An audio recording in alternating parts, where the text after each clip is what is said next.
People think the most dangerous thing in the wilderness is starvation, or hypothermia, or wild animals. It isn't. The most dangerous thing out there is the silence. Because when the forest goes quiet, it means something is listening. And sometimes it listens back. This is the story of Caleb Mercer and the 5 days he spent alone in the Montana wilderness.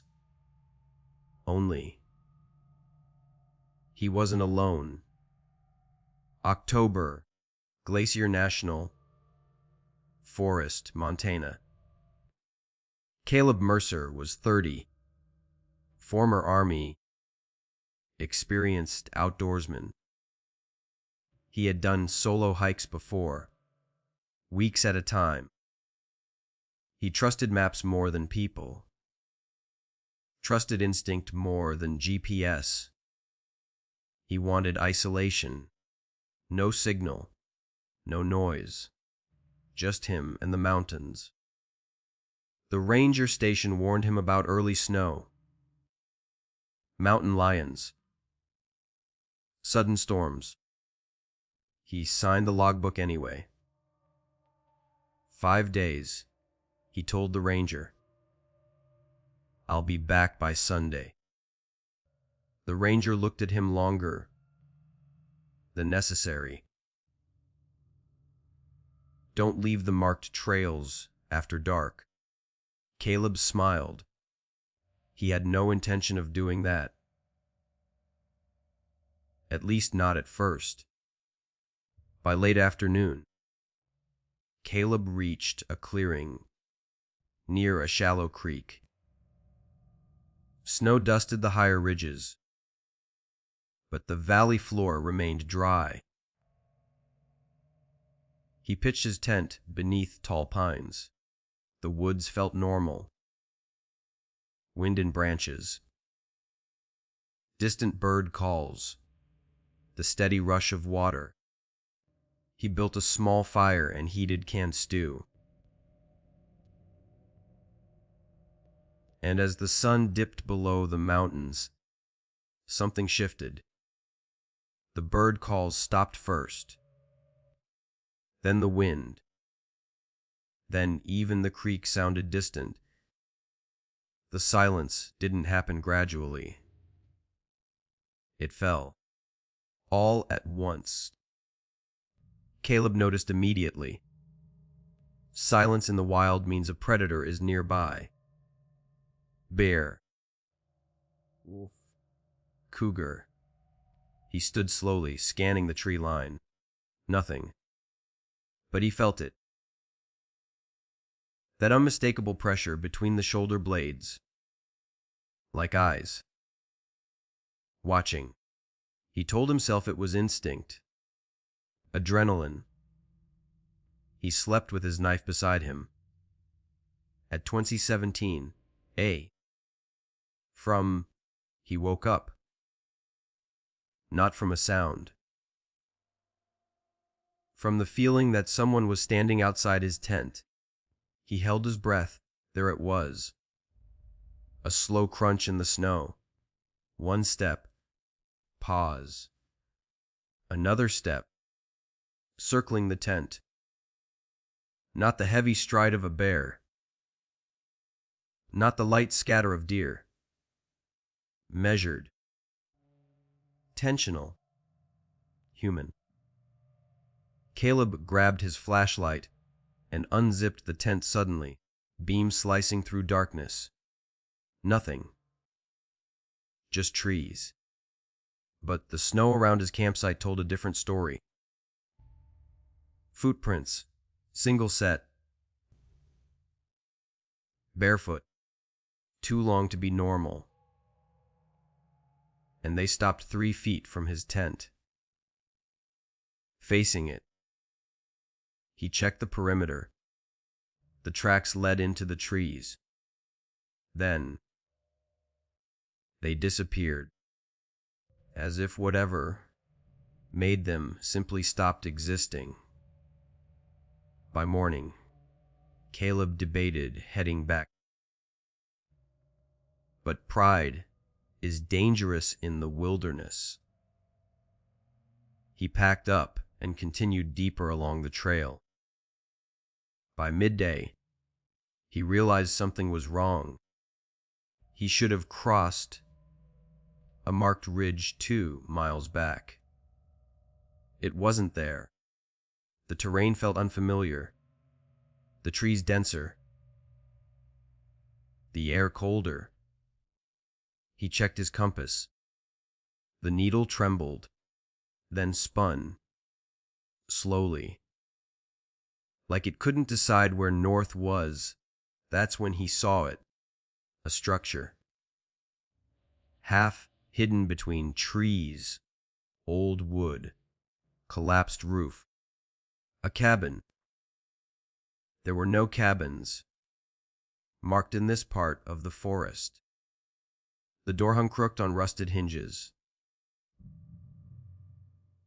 Inside, dust coated everything, but not evenly.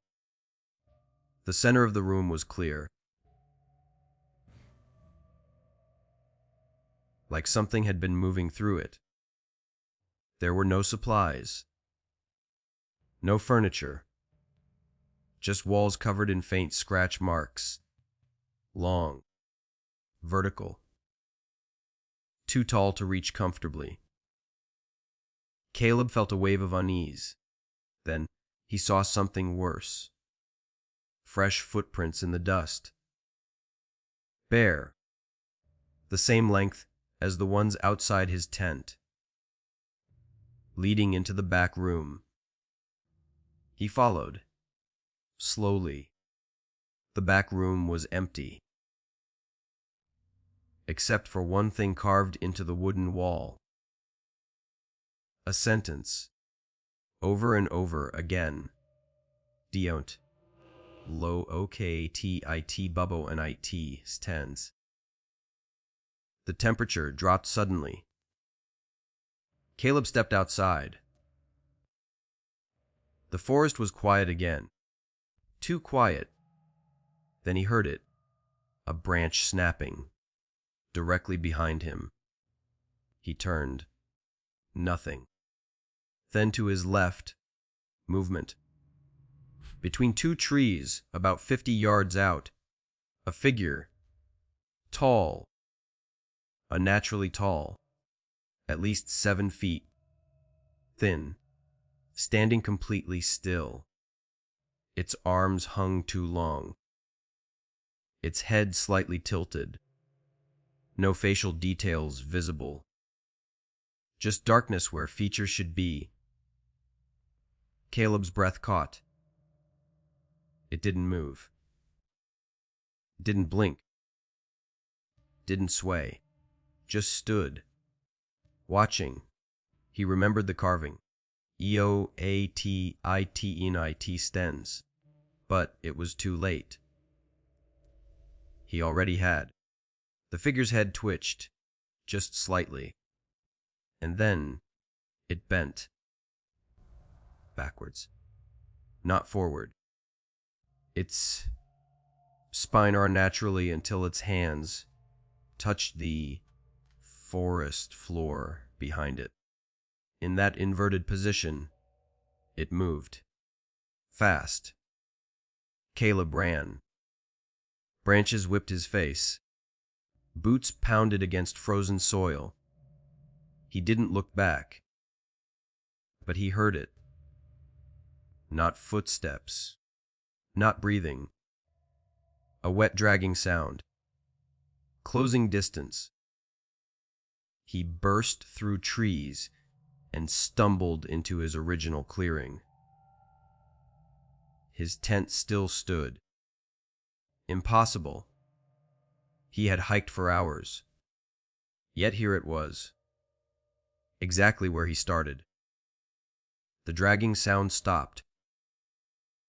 Silence returned. He turned slowly. The tree line stood motionless. No figure. no movement.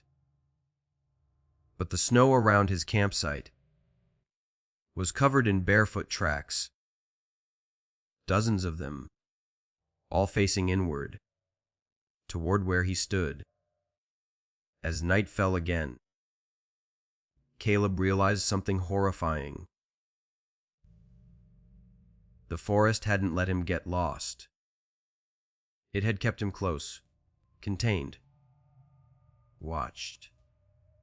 And somewhere beyond the trees, something was waiting for him to stop running. Because out here, you're never truly alone. And when it stands, you're not supposed to look. The forest hadn't let Caleb escape. It had kept him close, like a fence without walls. And somewhere beyond the tree line, something was learning him. Caleb didn't sleep. He sat inside his tent with the flashlight off, knife in hand. Listening, the silence wasn't empty. It felt occupied. Around midnight, the dragging sound returned. Wet, like skin pulling across bark. It circled the clearing but never entered, almost as if it respected a boundary or was waiting for permission. From came something worse, a whisper, not from outside, from just behind his tent wall. Soft, Caleb. His blood froze. It knew his name. He lunged forward and slashed through the fabric. The tent ripped open. Cold air rushed in. Nothing stood there. But in the snow, the barefoot tracks now formed a complete circle around him. Unbroken. Uninterrupted. As if something had walked endlessly around the campsite for hours. At dawn, Caleb made a decision. He wasn't hiking out. He was heading back to the ranger station Lee. The ranger station directly, cutting through terrain to shave miles. If the compass wouldn't work, instinct would. By mid-afternoon, he found something unexpected, a metal post, half buried in moss. Attached to it, a faded government placard. Restricted Research Zone. Entry prohibited. Below it, claw marks gouged deep into the steel. Caleb felt his stomach drop. This area wasn't unmarked by accident. It was hidden. And the ranger knew. As he continued, he began noticing patterns. Trees marked with subtle carvings, circles, lines, symbols, not random, repeating, placed at regular intervals, like a perimeter. And inside that perimeter, the forest grew wrong. Trees leaned inward unnaturally. No animal tracks, no insects, no wind. He stepped into another clearing and froze. There were more of them. Not one figure. 3, standing between trees, perfectly still, all facing him, all impossibly tall. Their arms hung past their knees, their heads slightly tilted. Waiting, he forced himself not to stare, not to focus on their faces. He remembered the carving. Don't look at it when it stands. One of them bent backwards slowly, then another, then the third, and together they began moving toward him. Caleb ran until his lungs burned. Branches clawed his skin.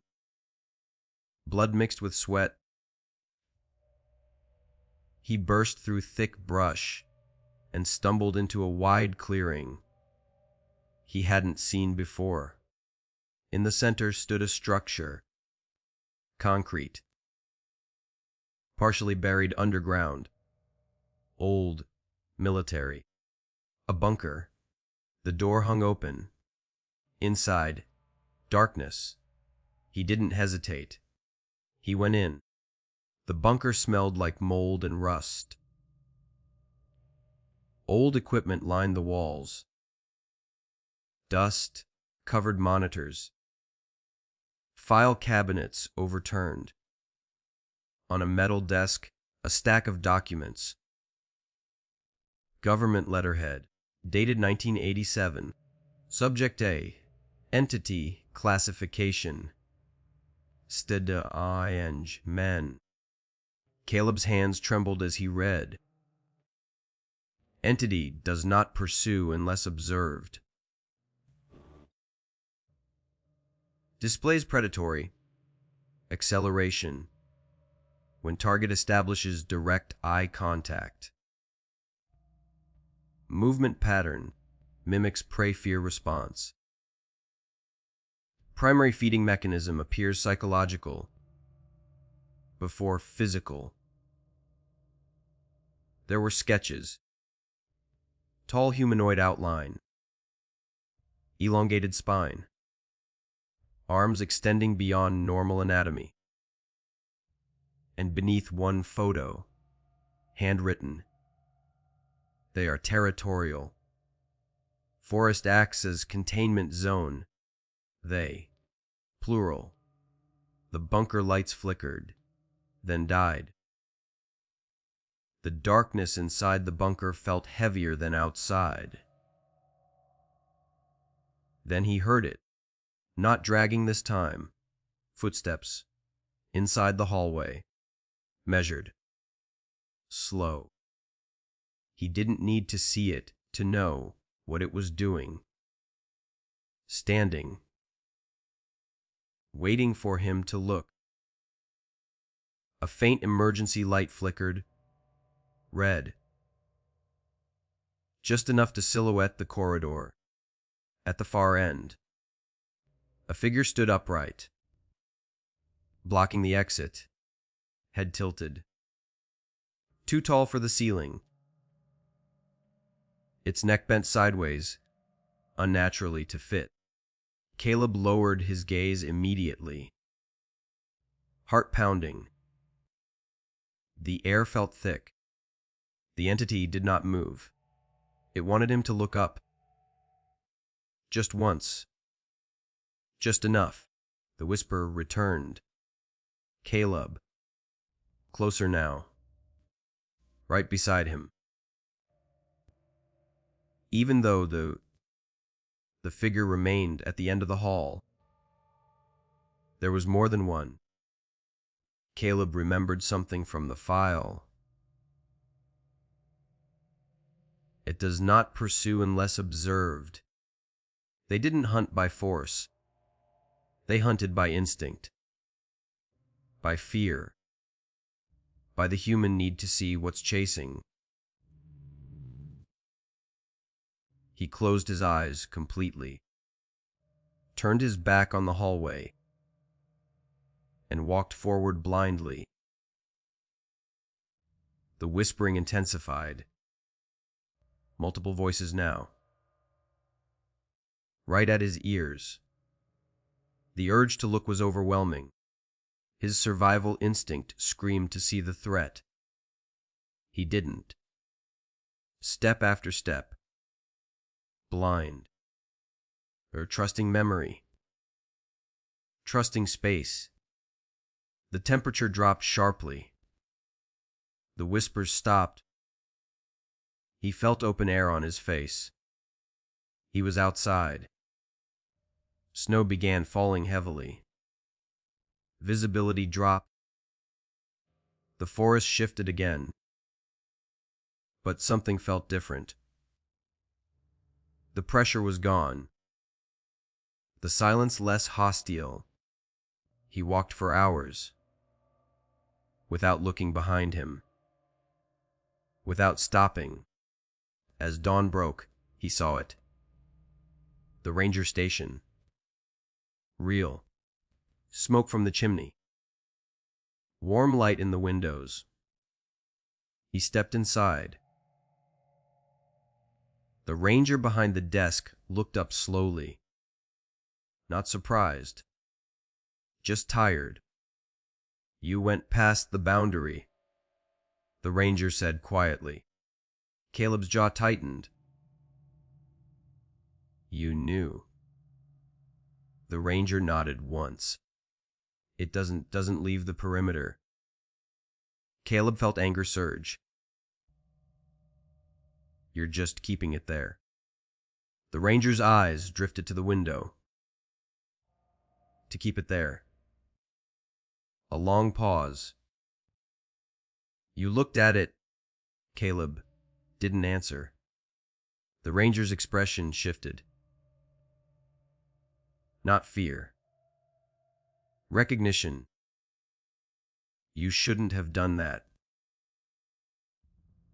Caleb left the station before nightfall. He drove.